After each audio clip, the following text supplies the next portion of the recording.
नमस्कार. सहज रेसिपी मराठीमध्ये आपलं स्वागत आहे.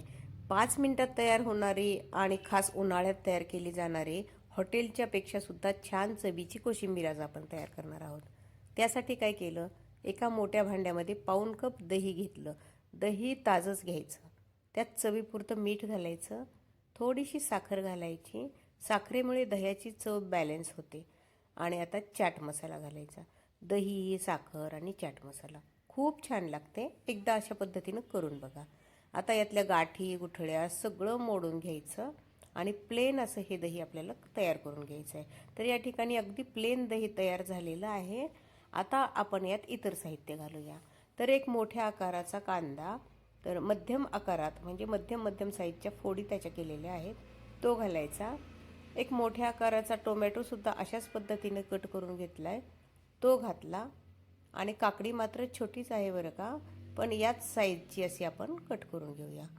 आता ही काकडी घातली. आता गाजर मात्र किसून घालायचे. गाजराची शेंडा, बूड वगैरे काढून घ्यायचं, त्याला थोडं छिलून घ्यायचं आणि मग त्याचा किस केला. तर मोठी गाजरं 2 किसून घातली.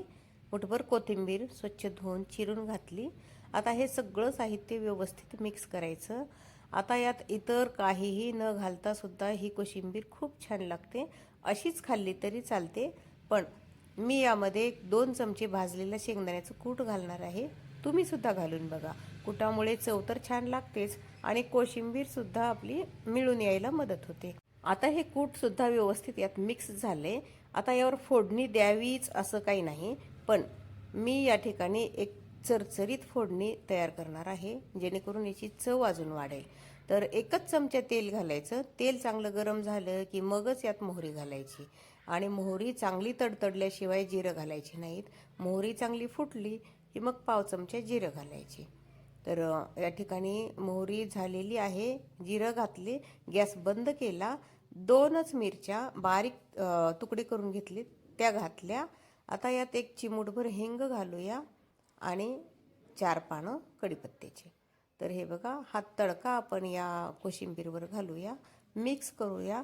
अशा पद्धतीनं कोशिंबीर जर तयार केली तर भाजी सोडून फक्त कोशिंबीर सोबतच जेवाल, हे मात्र नक्की. कोशिंबीर आवडली तर लाईक करा, शेअर करा आणि आपल्या सहज रेसिपी मराठी या चॅनलला सबस्क्राईब मात्र नक्की करा.